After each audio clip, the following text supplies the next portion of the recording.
I always ask myself, how much is my life worth? And in the moment when you're underwater, you'd pay anything. It's not a fair world in big waves because the ocean doesn't care about whether you're rich, you're poor. It's just this incredible force that if you're in the wrong place around time, everyone's treated absolutely equally. And so what's the price of admission? You either pay it forward or you pay it on the day. And you don't want to be paying it on the day. I'm Justin J, and this is The Plug.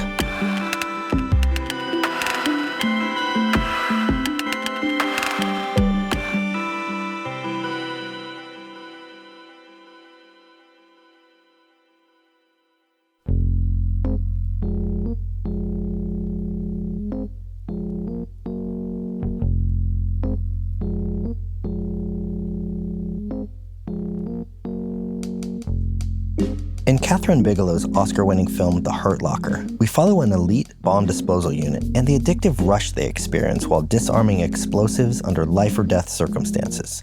The film explores the surreal contrast between high-risk work and the mundane routine of civilian life.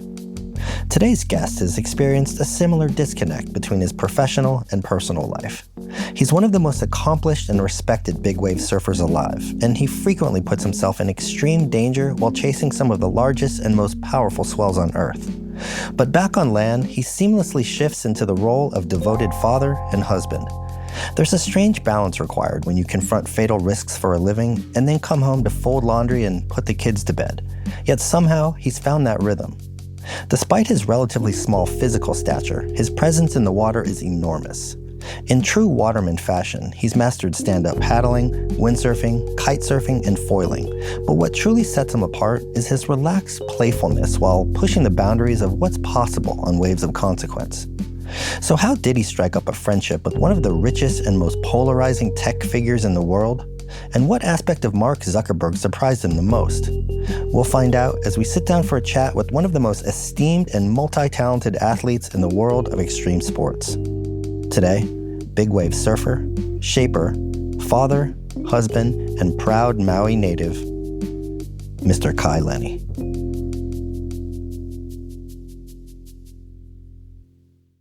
Kai Lenny, good to see you, man. Thanks for sitting down. I appreciate you taking the time out. Yeah, stoked to be on your pod. This is awesome. It's been a while since I saw you. It's been a couple years since I've been over to Hawaii, unfortunately, but I'm glad we got a chance to sit down and chat at least. Yeah, it's good to catch up. I think the last time was at Kelly's house, Kelly Slater's house on the North Shore. Yeah. I got a cool picture of you in my book. You're in Kelly's pool with your elbows up on the side of the pool with that trademark Kai Lenny smile from ear to ear. Yeah, so. That was fun. That was good. Well, I want to jump right in. It's a Wednesday afternoon, and I'm wondering what is Kai Lenny's life like on an average weekday? Because I think a lot of people see you riding these massive waves, but you're also a family man. And when there's no waves or when there isn't a big swell, I mean, how do you go from surfing jaws to the mundane things like laundry and taking out the trash? I mean, is it difficult for you to kind of straddle those two worlds? Does it take time for you to transition back into one or the other? It's for sure like, I feel in a perfect world, I'd love to surf big waves every single day. The reality is it doesn't happen even that often. I mean, of all professions in sport, it's probably big wave riding is the one you do the least amount of, but you train the most to survive it. So that being said, a lot of it is just, if I am doing the dishes, if I am stripping beds to put in the wash, if I am folding laundry, whatever it might be, my mind sometimes will drift into either what I want to do on my next session in those big waves, where I want to go. A lot of it is equipment development, what sort of equipment I want to improve on, and, just going from board design all the way to construction to even the fins. So there's just a lot, like visualization is a key part of, big wave surfing just because you don't get to do it that often. But that being said, I look at home life as just another fun challenge. It's harder than just going out and surfing really big waves because, no matter what, I'm up at 5 a.m. with my daughters as, they wake up early. But I look at it as a good training component because I'm like, well, I have to wake up at 5 to go surf these giant waves anyway. So now when I wake up at 5 for a giant swell, I feel ready to go. Don't need any motivation. It's just a normal day. So I feel like my riding and my surfing and everything I do has gotten better since I've had a family. And what about the other way, coming back in, like those rare times when you do just get like a once in a year swell and you're high and you have that experience? I mean, is it hard to transition back into the mundane of doing laundry and the dishes and stuff like that? Does it take a little time to adjust? In a way, sure, because you go from such a high but a lot of times when you're surfing big waves, for me, I go out, sun up to sundown. So I'm pretty crispy by the end of that session. And it does feel good just to sit on the couch with very low consequences and, just with my girls that, are running up and wanting to play. So it is really nice. I think before it was actually harder to come out of a swell than it is now because an empty home without kids in it feels really empty now. And I realize that more like for some reason, if I'm at the house by myself, I'm like, gosh, there's just not the same energy or same life. And those kids are so energized that it is like surfing a big swell. And sometimes I'm like, I just kind of want to lay down a little bit. But as a father, you just can't stop. You got to be on it. And so I don't know. I think it's better now that I have kids than before. It makes it more appealing to take a break than, before I'm like, oh, now what do? I just went from, the moon back down to Earth. And yeah. Well, I think that's probably testament to you being in a good place in life and having a lot of love in your house, because it reminds me of, I guess what I was getting at, there was that scene in the movie Hurt Locker about, these guys that spend a tour defusing bombs and then, they're buying tuna at the supermarket and they can't handle it. It's just too extreme.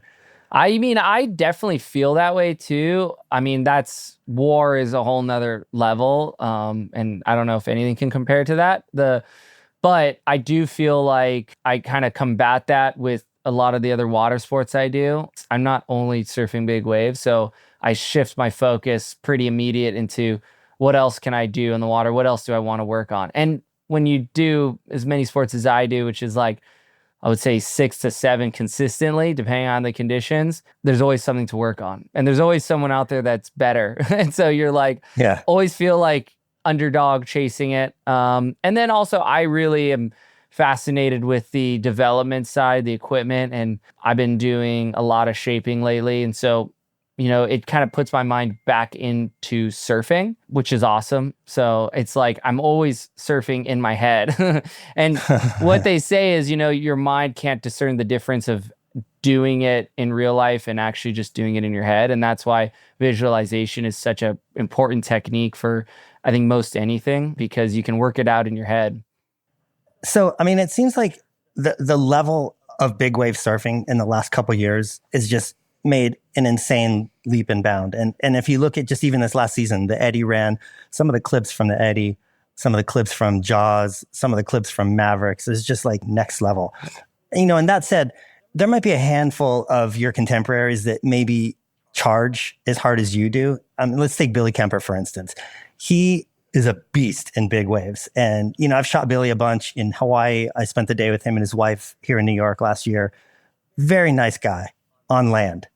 In the water, it seems like it's a very different vibe that he gives out. And it's almost like he has like a sign that has the proverbial like reality TV show, I didn't come here to make friends. I came to win. Yeah. You have a very different vibe than that in the water. I mean, your demeanor, it's confident, but it's relaxed and it's playful. And I'm wondering, where does that joy come from? I mean, is that a place that you had to evolve to, or have you had that same exuberance since you were a kid? I just feel like it's maybe just who I am, and I would be cheating myself if I was trying to be any other way. I think most events that I've ever won in my career or most amazing rides that I've gotten, I've always just been having a lot of fun and had a huge smile on my face. And in the, alternative surf sports winning world titles, you have 2 ways of doing it. You can just be, the gnarliest guy out there, or you could be like me, I guess, which is like, I'm pretty relaxed, but I'm tactical at the same time. So I know when to strike and I'm willing to like do what it takes. But at the end of the day, I I just have to try to be like myself. I can't try to be like anyone else. And if you try to do that, it becomes a lot of work to maintain it. But if I'm just myself all the time, I feel like I can do all these sports and competitions for the rest of time, because it's just, there's no pretending, and I'm not saying anyone else does that. I'm just saying, like, I've found a success for me has just been being the most true to myself. And, I just got to do all the hard work before the event and then go after it. But I genuinely just love what I do. So it makes it pretty fun and easy. And big waves, like, I never got into it other than maybe the spiritual side, just because I was really inspired by the strap crew, namely like Laird, Hamilton, Rush Randall, Dave Kalama. Those guys approached it in a similar way, and only competition in big waves came after. And that felt like icing on the cake.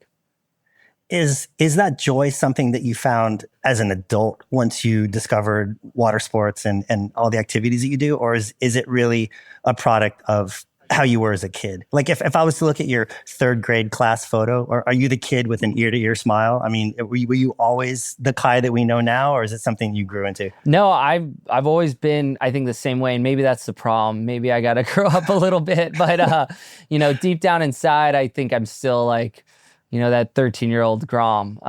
But that's, I think time, makes you wiser. Having a family definitely grounds you.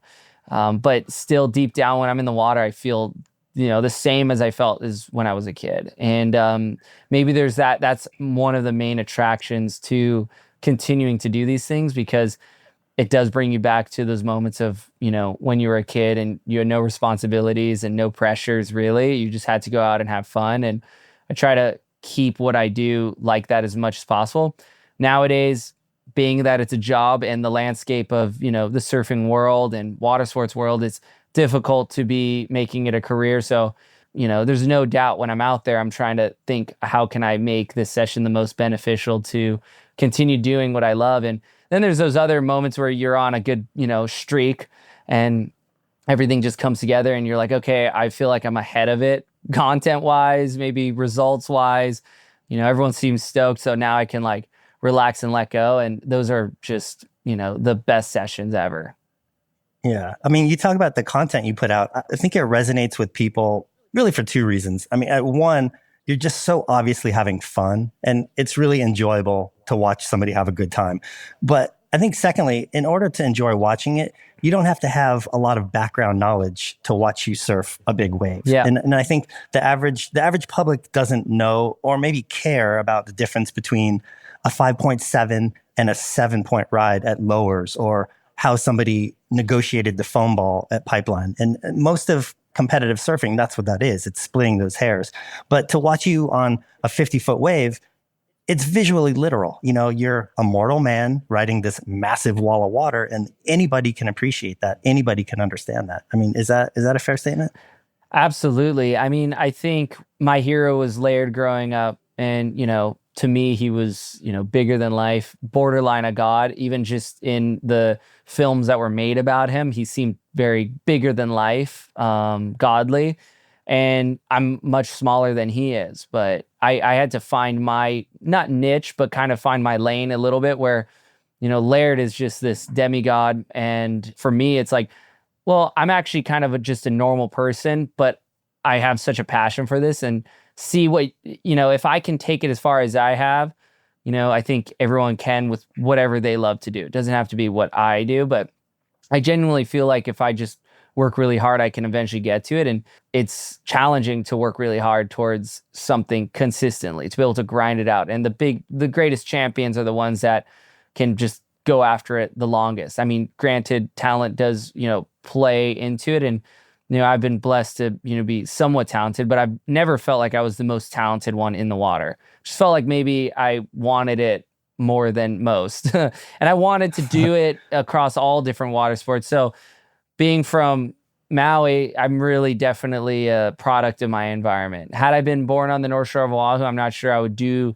so many other water sports. Maybe I'd be just more surf-centric, but Maui's such a diverse place that it's kind of like made me fall in love with all these different water sports.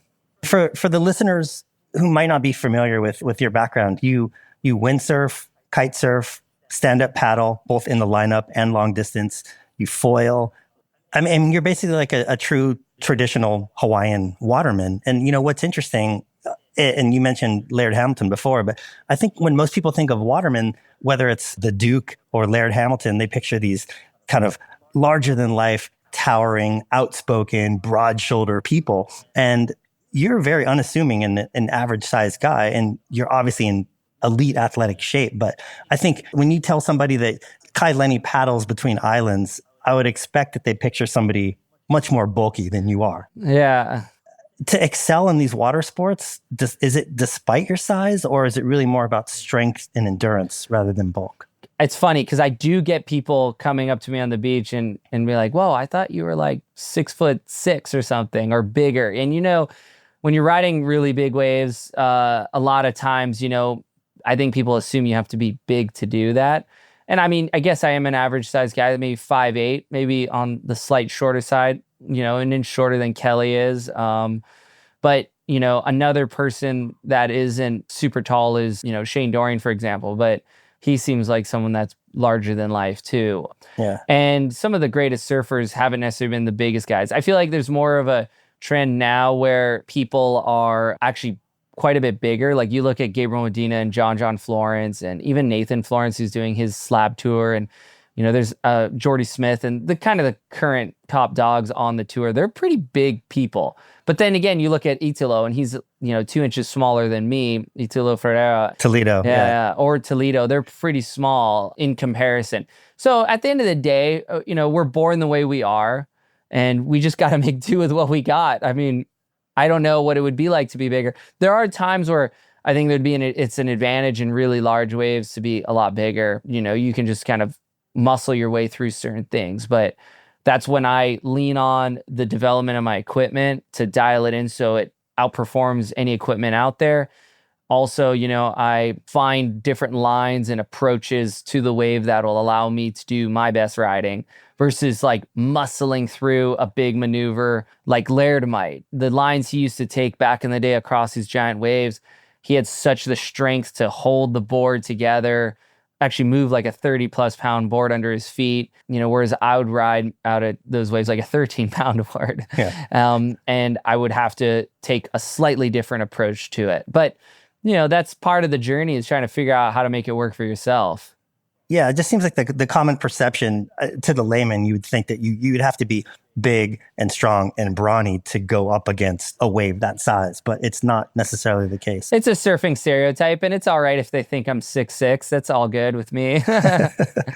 Well, does your size make the waves look bigger sometimes? It might, but I when the waves are that big and you're getting photographed from so far away, a certain amount of inches doesn't necessarily, like, I would say, translate to like when you're up close next to somebody. Yeah. And also, most of the time on these big waves, you're not really standing up, you're in a crouch. And some of the bigger guys might even get lower than some of the shorter guys. It just could be a style. Yeah. I guess I get pretty low, so I'm probably standing about 5 feet tall when I'm, dropping in. And yeah, if it makes the wave look better, good. It's a good visual aspect. But it's tremendously challenging to even measure a big wave, even if you could get the accurate scale of your body.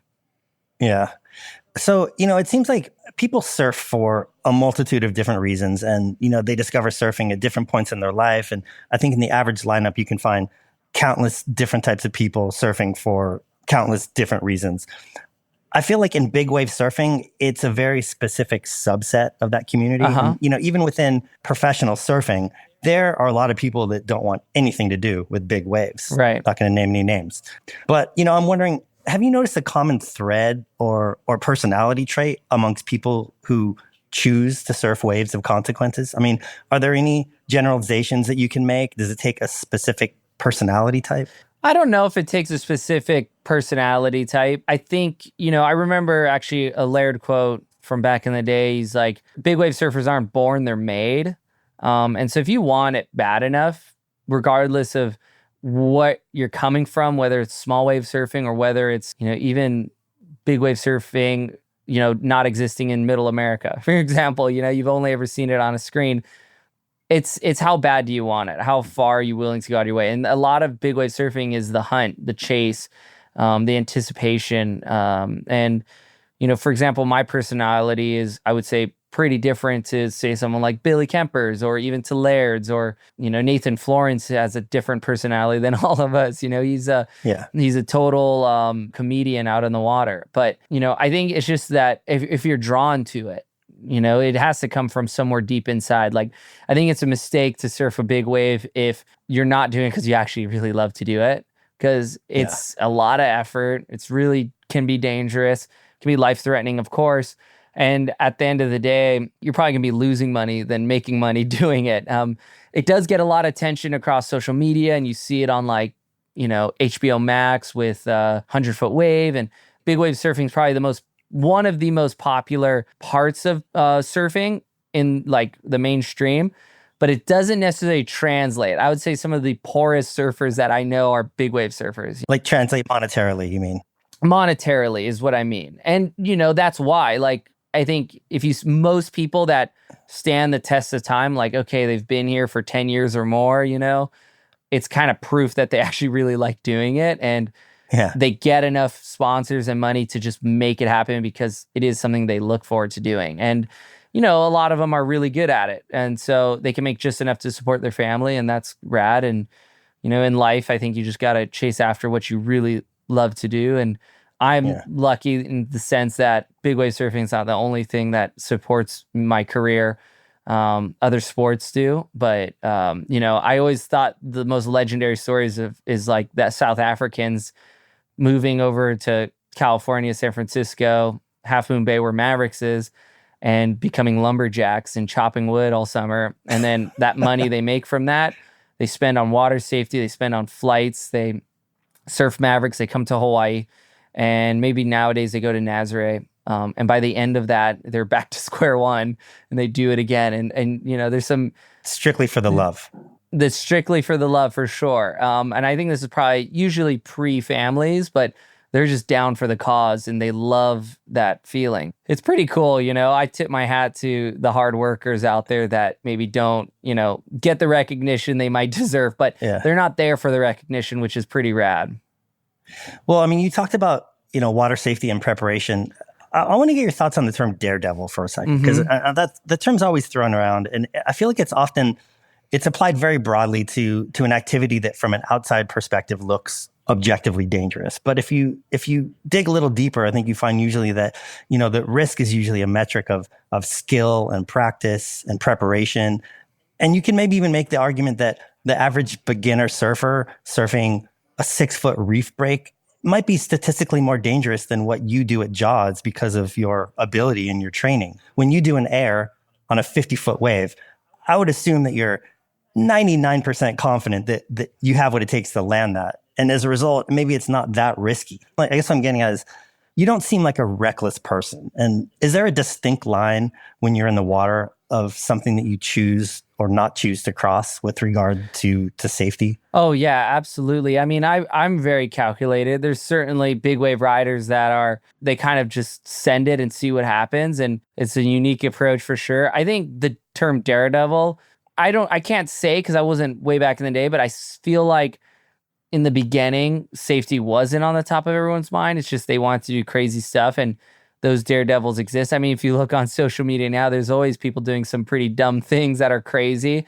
Yeah. I don't know if that even exists as much in most of big wave surfing. I mean, granted, some people just don't have water safety because they don't either want to spend the money or can't spend the money to do it.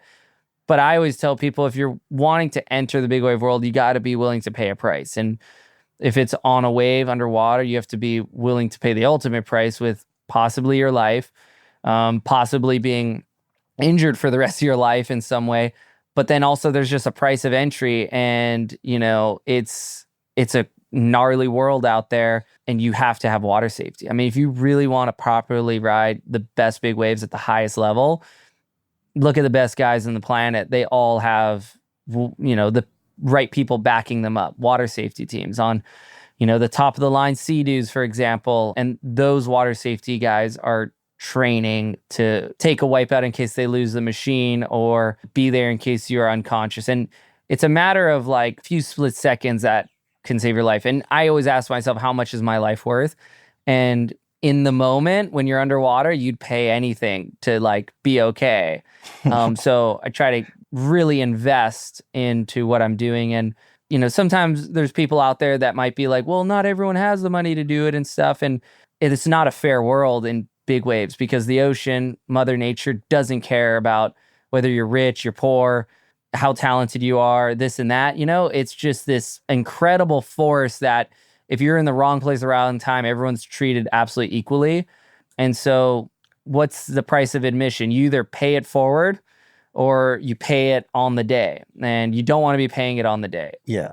An example is nowadays, I'd say like maybe 85% of the people that surf Jaws paddling do go off the rocks. And most of them don't have water safety. Not all of them, but most of them do not. And we had an instance this year where someone fell on a 50-foot wave, broke their back, got held down for 2 waves, had no water safety. It was just by chance that Ian Walsh's brothers, Sean and DK, were on the inside looking around and saw a body floating. And they were able to grab him, resuscitate him, and bring him in. But that is that price of entry. You know, had he had safety, he probably would have been picked up right away. But in this case, he was probably seconds from drowning because they had spent quite a bit of time on him.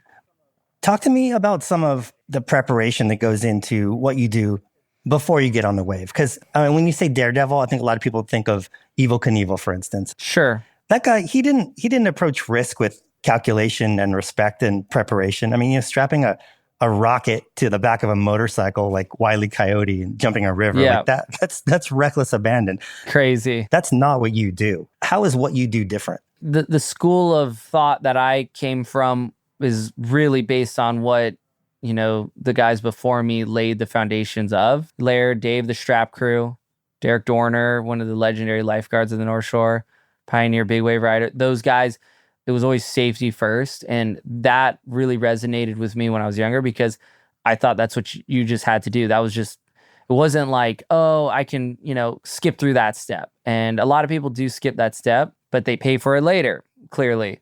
And so when I was a younger kid and, you know, basically didn't have the support out there that I do now. I had my dad on a jet ski that one of my sponsors was able to get for me, you know, and before that, it was like borrowing someone else's machine to go out there, you know, not having the same support. I really did lean into like the calculated side, like, okay, I'm not going to take too much risk. And now I can take a real calculated risk because I do have an awesome team backing me. But I just came from my heroes. Essentially, that's just what they said you had to do. So I just figured there was no other choice. It's kind of like in sports when somebody spends 10 years to try to learn a new trick and then some kid, 12 years old, goes to X Games and does it. And because they don't know the difference, it's just, It's already been done. It's like, oh, that's the level. And to get to create that is really challenging. And so those guys had to create that water safety system. And for me, it was like, I arrived there and I was like, okay, this is how you do it. And this is what you need. And that's just, if you want to surf big waves, that's what you do. Tell me about some of the training that goes into before you even get into the water in terms of like, you know, breath control and physical things that you do to prepare yourself when things go horribly wrong. Yeah. You know, pool training, everyone does a little bit different iteration. I definitely try to simulate certain scenarios like paddling into a big wave, being out of breath, and then going over the falls. So that might be swimming across a pool as fast as you can, and then getting basically 1 or 2 laps down, and then blowing all your air out, and then holding your breath for 30 seconds, and having all that CO2 build up, and getting used to that kind of like lightheadedness, that urge to breathe immediately. Of course, dabbled in the static long hold downs or breath holds, which is, you know, everyone's goal is to get to maybe 5 minutes or whatever it might be. That's really good for confidence. But as far as the day getting pounded underwater, you're not in a calm environment. So all bets are off. You got to kind of simulate a little bit rough and stuff. And there's just, you know, a countless amount of different techniques to train yourself to get better. And I think a lot of the breath hold training, you learn to get your lung capacity bigger and all that. But it's really confidence. It's a mental thing because you're like, well, I know what I can handle. I've pushed myself there. And one thing I can say is I'll never do a pool workout without somebody supervising me. It's the easiest way to drown. Some of the gnarliest people I know have actually drowned in accidents like that. I mean, you look at the legendary Jay Moriarty from Mavericks, he died in a free, diving accident. There's this one foil kid from Tahiti that was maybe one of the best foilers in the world. And he recently passed away from doing breath hold. And he had somebody watching, but they just weren't paying attention enough. So my pool training, I don't push myself 100%. I go maybe 3/4 because I know where the line is. I've spent enough time doing it. I know where the line in the sand is. Like, okay, I can go beyond that. How far can I go? But it's not necessarily beneficial to me anymore. What is beneficial is the consistency of it. When you're pushing to your max breath hold, I find I might be able to do it 3 days a week. So like day on, day off, day on, day off, day on, and then day off. You take a little bit longer break. But if I push myself, but not like all the way, I can do it almost every day in shorter amounts of time, and I get a lot more out of it. And so for me, I've always just tried to figure out how to, through time, manipulate my workouts so that I can maximize them. And it just depends on, where I'm at. Has starting a family and getting married impacted your approach to riding, waves of consequence? We had Nathan Florence on a while back, and he was talking about this experience. He was surfing this super remote slab, nobody around, and his wife was just on the sand. And he had this epiphany that if something went horribly wrong, like it would be so traumatic for her to have to watch that and be completely helpless on the sand. And, he paddled back in. Has that changed your perspective at all? I mean, are there limits that you maybe used to push that you don't anymore? When I got married and I had my kids, there's that crossroad. There's the fork in the road, essentially, where you're like, okay, do I ease up or do I continue to go hard? And if there was a doubt before in training where it's like, I'll train tomorrow, because it's a lot easier. It's a lot easier to fight for somebody else than yourself most of the time. So if you're underwater and, you're thinking about your kids and stuff, it's way easier to push through that threshold, I think, than just like on your own, because maybe there's a doubt that exists. And I think everybody has that deep down. Life's about overcoming it. But for me, I just went, it's sort of like when Laird and Dave and the Strapped crew told me, if you want to go to Jaws, you have to have your safety team, and you got to be like, your ship has to be tight. That was the bottom. That's where the starting point was. It was baseline. It wasn't like, I have to elevate to that place. It was just, so you cut out any discussion of what is enough versus what needs to happen. And in this case, I'm going to double down on what I love to do, because wouldn't it be a shame, one day with my kids being like, remember when dad used to do that? Or, whoa, before you had us, this is what you used to do, And I was like, I want them to be inspired to do whatever they love to do by seeing my passion for what I like to do. But you want to be alive at the same time. True, but I mean, that's the whole reason why I just committed to training twice as hard and, becoming more calculated. So not letting emotions dictate whether I'm going to go. Because in big wave surfing, you can't force a situation. A lot of it the stars have to align. Like most big wave competitions, you're not going to win unless you have a bit of luck or a flow to your session. Sometimes you go out there and you've done all the homework. You have the best equipment artists, the best water safety. You're the favorite to win, and just nothing goes your way, and you just can't fight it. I've seen it from all the masters out there. I mean, one notable character, Greg Long, is the master of that. He's won the Eddie. He's won most of every big wave award that's possible. Many, many events. But not every year. If it was like that, it maybe would be him, or you'd see the same handful of people winning over and over, and you generally don't. Well, the thing is when it's just not going your way, you got to know when to lift off the throttle. Because I'm going to just force myself over the ledge. And you see a lot of cowboys do that, and they end up just eating it and getting pounded. And no one even notices anyway. And you're like, you still lost anyway. And it's not like, was it worth it? And so, and Shane Dorian, same thing. I remember watching him, he's maybe one of the greatest to ever paddle into a big wave, greatest ever to ride a big wave. And, always a favorite to win any event. And in his time of surfing out at the Jaws Challenge, he had really hurt his back or had a broken back. And he just sat out the whole final because he was like, if a good one comes to me, I'm going to be in the spot. But if I'm not, why, try to force it? And big wave surfing, it's really challenging to force it. And that's it's like trying to run a big wave event is nearly impossible because when is the next big wave going to break? Yeah. The waiting period is 6 months usually. Yeah. And so it's like, how do you get a sponsor for that? And I mean, granted, people have clicked into a crazy formula and have been able to like make it happen and get those events wins. But I'd say some of the greatest that I've ever seen it know when to go full on, like, okay, I'm in flow. If I do wipe out, that's fine. But I know I'm in this crazy like rhythm with the ocean and everything's just coming to me. I feel magnetic. But you try to always bring that to a big wave session. And the best guys are the most consistent at it. But at the end of the day, big waves have the last say. And if it's not going in rhythm with you, then you don't want to try to fight it. You just want to be clever about it. And most events with a 45-minute heat, you can't reset quick enough in one of those big wave sessions because most big sets that come into the lineup is every 30 minutes. Like the Eddy, you're lucky if you get 2 sets. Most of the time you get one crazy flurry of big waves and then, you know, 1 or 2 smaller ones. And so you end up sitting a lot. And if you're not in flow, it makes you feel even worse. If you're in flow, you feel pretty comfortable because you're like, okay, I can like take a breath here. Is that where the mental game really kicks in of like knowing, having the wisdom to know, maybe not throw the gas on all the way, or I'm just going to be patient and it's going to come to me? I mean, does that take the Zen part of that? Is that very important? Oh, for sure. Like in the Eddy, for example, you're only allowed to ride 4 waves. And let's say this last Eddy was very consistent. So why even bother going on a wave that's not going to be a winning score? You know, the only way you're going to win the Eddy is if you pretty much get 2 10s or whatever, 200s, whatever they call it. And then you can have some average waves behind it. It's knowing when to pull the trigger. And I think I have to treat surfing a competition in big waves a lot different to a free surf session. Because in free surfing, I like to get a rhythm and the frequency of riding a lot of big waves. And then, you know, if you get 1 or 2 medium-sized ones, then you end up connecting with a giant one out the back.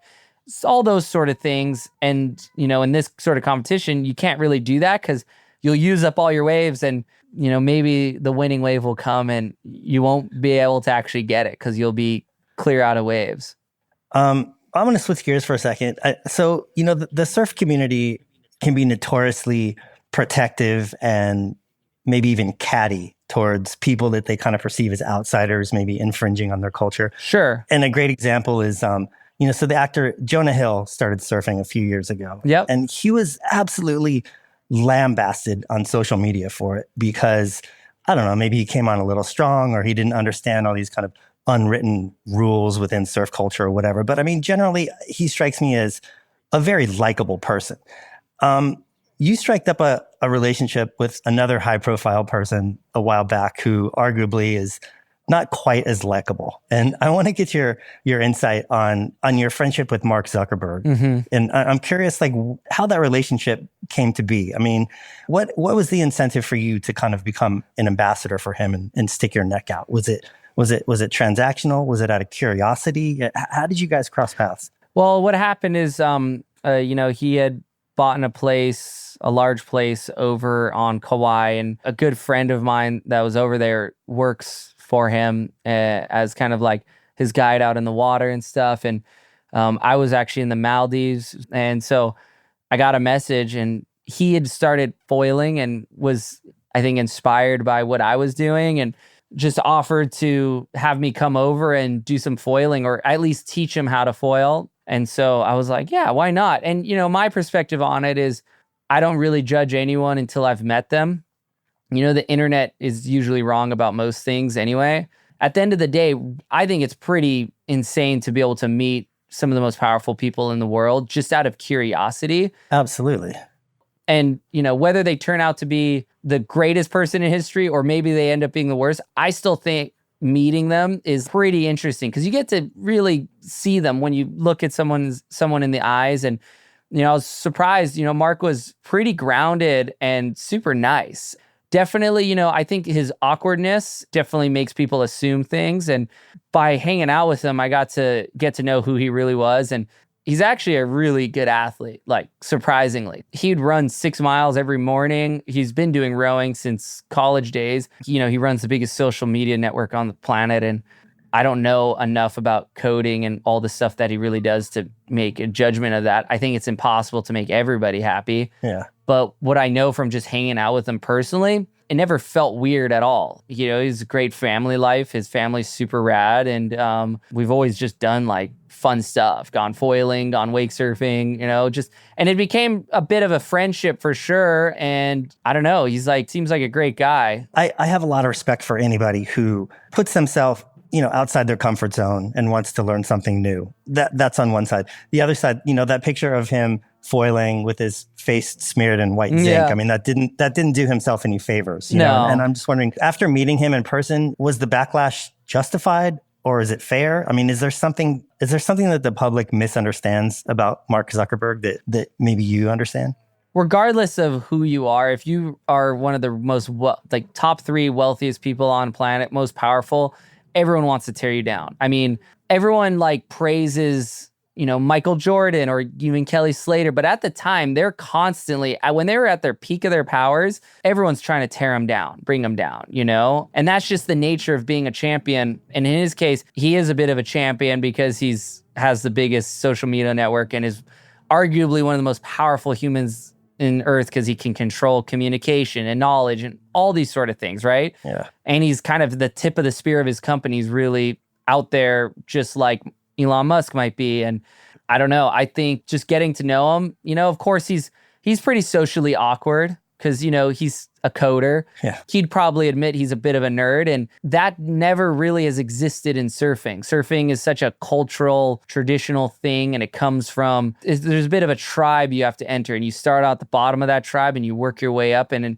over time, if you're around long enough, you can become one of the tribal leaders in a way of either your spot, of surfing in general. Yeah. I'm curious, I mean, did you personally get any backlash because of what you did for him, kind of sticking your neck out? I mean, he went from, maybe he's been foiling for a while, I don't know, but as far as the public's concerned, he went from 0 to hanging out and being friends with quote unquote, like a tribal leader. Was there any backlash from your perspective because of your relationship? Yeah, there was for sure. People were writing me stuff and giving me grief, but I was like, this is such a sick opportunity to literally meet maybe one of the most powerful people. What he does with that power through time, only history can judge it. But again, regardless, it's I've always felt it's pretty unique opportunity when someone that is so influential across the entire globe wants to meet you. I think it's always worth seeing them. You don't have to necessarily agree with everything. I think a lot of times people that are at these high positions are expected to be perfect, and no one's perfect. And in that case, I only go off the experience that I had with him. And it's funny because that photo, I was there when that photo was taken because me and John foiled a sailboat, one of his sailboats over from Oahu to Kauai. And on one of our off days, I mean, John actually, I think he probably would have gotten more heat. He ducked out of that downwind session. It was just random. I ran into him actually. Into Mark. Random, you ran into Mark? In a way, yeah, because I went foiling and I was just on Kauai because I'd sailed there with John. And John was just chilling that day. And I ended up foiling with him and it was super rad. And then, I never experienced paparazzi, and, there was guys that I just thought were other dudes out on the water and, looked like local guys, and they were just trying to make a buck or whatever. And they captured that photo. And, I think if you're not in surfing for a very long time, and this could be a situation Jonah found himself in, or Mark, and, they don't know what looks cool, and maybe they try their best, but you kind of get what looks cool from just hanging around the right people, and you're like, oh, that's how it is, and you're like, yeah. And there's no rule books. I could care less about any of those things. To me, as far as surfing goes, I like surfing a lineup where there's an order to things, okay, that guy's been waiting a while, go for it, and if he misses the wave, then you're in the back of the line. But then when he works his way back up, it's his turn again. I like that style of surfing a lot.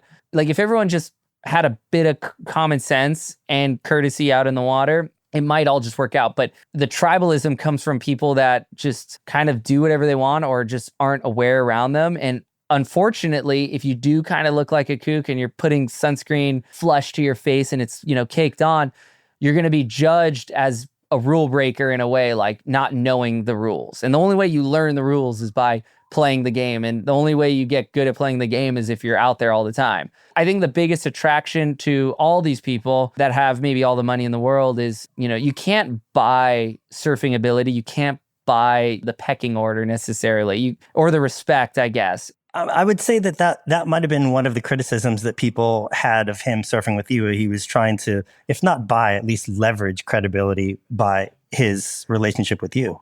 No? I mean, I get, to me, if I was in his position and I could reach out to anyone on planet Earth, like, oh, how sick would it be to like anyone, any surfer on Earth, if they could direct message Kelly Slater, hey, I'd love to just go surf with you, hang out. And he said yes, they would 100% do it. I'm not trying to compare that situation, but what I'm saying is like, of course, he's like learning this thing. He's like, oh, how cool would it be to do it with this particular guy, go with Kai. And for me, it's like, whoa, like I use his platform to, have a job and, and there was no transactional thing between me and him because I didn't really want any of that. He never even really offered. I think if I had asked, he'd probably be like, cool, whatever. But to me, it was more about really like meeting somebody on that level. And I like cutting my own path and I'm pretty successful at what I do. But I didn't want it to be that way between him and I guess, where it's like, oh, I'm just bought off or whatever. It's like, no, like you get to meet a world leader. I would be willing to meet any one of our US presidents, even if I didn't vote for one of them, or even if the other one might be super controversial. And it's like, oh, that's a bad taste in everyone's mouth or whatever. It's like, well, if you get the opportunity to meet a president, why wouldn't you? But generally with Mark, you left with a pretty good impression, all things considered. Way better than before, way better for sure. I was like, kind of like, I don't know. This would be really interesting how this guy really is. Is he like, because I've met some really famous people who, think their, poop doesn't stink, and they're like, I met him. That's kind of cool. I don't care to share it. I've never really shared anything with Mark. It's kind of just happened, with being seen around with him, which is pretty funny because like on the North Shore, on Kauai, you're not really meant to take photos in the water. And so, like it's just people hear about it and rumors happen. And then it's like, we're on Lake Tahoe on, behind his wakeboard boat doing some foiling, it's like we're in the middle of the lake and I don't see anyone else around. Like, I'm not trying to put myself out there like I'm hanging out with him, but at the same time, if people see me hanging out with them, cool. Like, I don't care. Like, this is kind of sick, and I think he's fun. I think he's great. I have no problems with him. Cool. He's always been super rad and nice and more down to earth than most people that have like an ounce of what, he's created. Yeah. So I want to talk about something different for a second. The Maui fires. Obviously, firsthand what it's like to have your community devastated by fire. And, after watching what just happened in Los Angeles, do you have any thoughts on the impact of social media in the aftermath of a tragedy like that? Because there was such a massive online presence of people, I think genuine and sincerely wanting to help. But totally, the amount of content that we're bombarded with online daily, it just doesn't lend itself to any sort of sustained focus on anything. Sure. So, unless you're directly affected by the fires or you live adjacent to the affected areas in Los Angeles, the focus on social media is largely moved on to the next topic. I mean, and do you see any parallels between what happened in LA and what you experienced in Maui in terms of the way the online community reacted? Yeah, I think, there's third world places around the world that have huge tragedies happen. And, maybe it gets a blip on mainstream news and you see a little bit on social media and it's like, whoa, that's gnarly. And you kind of keep scrolling. And with Lahaina, being from Hawaii, Maui, one of the most popular islands in the face of the earth, we had the benefit of that to like at least get some attention. Hawaii, Maui is such a recognizable place. So it piqued a lot of people's interest and people did care about it because it was something they have heard of and they can relate to it at some sort of way. With the LA fires, LA is even more famous and widely understood with Hollywood and celebrities and, just kind of like Western culture. when the fires happened there, it almost just completely extinguished what happened in Lahaina. And I always knew this was going to happen. And a lot of people understood this is like, when a tragedy like something like this happens, any donations you're going to get or any support you're going to get from around the world is very in a short time frame. And you don't want to, like, I would say, be greedy about it, but in a way you just kind of want to really be smart about how you get donations, having things set up, because time is of the essence, because a year goes by and it's like everyone's back to what they're doing. Yeah. Most people that were killed or injured in that fire of Lahaina, for example, it'll be with them for the rest of their life. You know, it's like out of sight, out of mind. Now that it's on social media, there's still a lot of work to be done, and people are doing the hard work and they're not getting maybe the support that they used to. How do you get support for Lahaina now that a fire maybe 10 times as large took out Los Angeles? I mean, did you find that the role of social media was like incredibly helpful, or did it also have like kind of double-edged sword aspect of it where it's like it could potentially be hurtful because, you know, people feel like, well, you know, I posted thoughts and prayers and I posted this link to a GoFundMe and now I've done something significant and contributed and now I can tune out. I think it was more useful than, or it was more helpful than not, because those little things, the normal person that they may have never even seen it, or they might have just seen it, you know, flipping through some channels. And in this case, it reaches a lot more people from a lot more places in the world. And no, I think it was hugely helpful. I think social media is a nice microphone to call out certain people for not doing their job or saying they're doing one way. Because, you know, the narrative on typical mainstream media, it's very curated. You know, nowadays it's politically guided. Do you know anyone that really trusts the mainstream news? I don't. Everyone's very skeptical. Yeah. And with social media, whether all the information is right or not, I'd say most of the time, at least the right idea is getting out there. And in our case, a lot of people here on Maui felt like the government wasn't doing what they should have been doing. And it's not necessarily about like forking over money, but it's just simply doing what they said they were going to do and simply not doing it. I think social media is a great way to keep people accountable. And I always thought if you're in a, you know, government type position, whether you're the mayor or you're, you know, congressperson, a senator, just, you know, a local politician, whatever, some place that, you know, is in the machine of your local government, you shouldn't want to be there forever, because it should be so hard to like mentally maintain it because you're always being scrutinized. That's the way I see it should be, because, you know, it is a public service, but it shouldn't be a comfortable place to exist. That's interesting. So you would say that the role of social media was most useful, not as much in terms of fundraising, but just in terms of having a platform to hold leaders accountable? Absolutely. Absolutely. I mean, granted, tons of money was raised.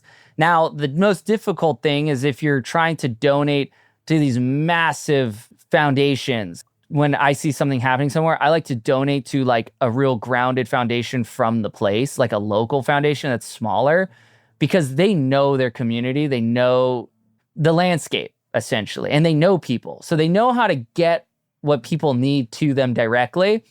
And also the administrative costs. Like for the massive foundations that came in for Lahaina, we did our research and it was anywhere from 40 to 60% administrative fees because they have such big overhead.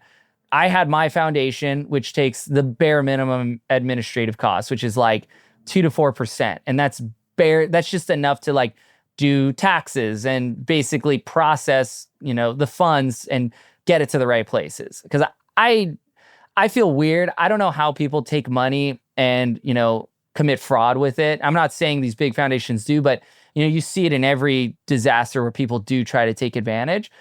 It's just dirty money. That's evil. And in my case, I'm like, I just wanted to help people. We got my foundation, you know, we raised on my own foundation before we kind of cut it off because it was getting out of hand, was like hundreds and hundreds of thousands of dollars. 100% of that, or, you know, whatever didn't go into administrative fee, that 2% went directly to families, directly to businesses, directly to Lahaina residents. And then, you know, this other one, the Maui Pono Foundation, that one, same thing. It was local community leaders, whether they've been heard of or not, they just knew everyone in the community. Bunch of them got together and, you know, they raised millions of dollars. And guess what? Their administrative fees was the exact same as mine. was like 2 to 4%. And they basically were able to get it all to the right place. And it's really hard to give people just straight cash. It's really challenging. So when you give a foundation, like a really big foundation, your money, it's not necessarily ever going to get to people like in money ways. They're going to be like, well, we'll spend it on, getting some t-shirts. This, we're going to spend it on getting this. And that's great. But, a lot of people still need to pay property taxes and you need kind of cash to just go to a store and get what you need to eat or whatever it might be, right? And I'm no master at any of this, but this is just what I learned in the process, that the way I try to support from where I'm at in Hawaii is I just look for the most grounded foundations that are kind of rooted in those local leaders. And I don't necessarily know who those local leaders are, but if you dig enough, you spend just enough about time, you can find out like where they're based and, what their mission statement is. And you're like, okay, like, well, I know it's going to go somewhere and not just go to like here, when we had FEMA come in and, these big foundations, Red Cross and stuff, they were being put up in the nicest hotels on the island that maybe the residents that lost their homes should have been given access to. So you could go to the Four Seasons or Grand Wailea and people were on the best vacation ever and they'd go help. And while other people are on the streets, I thought it was dumb. I would rather just see like community people be empowered or given a chance to help their own community through, support of funds and, logistics and all that sort of stuff, because they know their landscape better than anyone else. Yeah. And they have a reason, they're going to be there forever, or they've been there forever. So they have a reason to care, and I get it. Most people do like to fly in and support, and that's really important, but not everybody likes to do it for the right reasons is the point. Yeah. Well, we always like to end the podcast by asking the guests to plug something that they're not directly involved in that they feel isn't getting enough attention. It could be, a book, a movie, an artist, a surfer. Is there something or somebody you want to shout out and give a little shine to? Luckily, in the last few years, our water safety teams in big waves have gotten a lot more attention. And, I've become more of the forefront of, I would say, the big wave story in like these big shows. And that's all great. I mean, still, they're the unsung heroes. My entire water safety team, they're absolutely fantastic. It's guys like, Ola Kernan, Victor Lopez, Curtis Chong-Ki, Sean and DK Walsh. Again, there's a lot of guys that deserve the fees that are required to take out their own machines and do water safety, but then also just simply the recognition. Nice. So pretty grateful for them, because we wouldn't be doing what we do in big waves without them. And, they hold it down. So we're grateful. Well, cool. Well, Kai, man, thank you for taking the time out. I know so many people enjoy what you do online, but it's so refreshing to see somebody do it that just unmistakably is having such a good time, and they bring so much joy to the sport. So, good on you. And, I wish you all the best, and hopefully I will see you back in Hawaii soon. Yeah, sounds good. Look forward to it. Thank you for having me. All right, man. Thanks for listening, and a huge thanks to today's guest for dropping in. If you enjoyed this episode, do us a favor and take a minute to rate, review, follow, or subscribe. This episode of The Plug contains original theme music by Andrew Van Weingarten and Dan Drohan. Mixing and sound design by Matt Boynton at Ultraviolet Audio. Logo and branding by Italic at italic-studio.com. And you can check out my photography at justinj.com. Thanks again, and be sure to check out the archive and tune in for future conversations.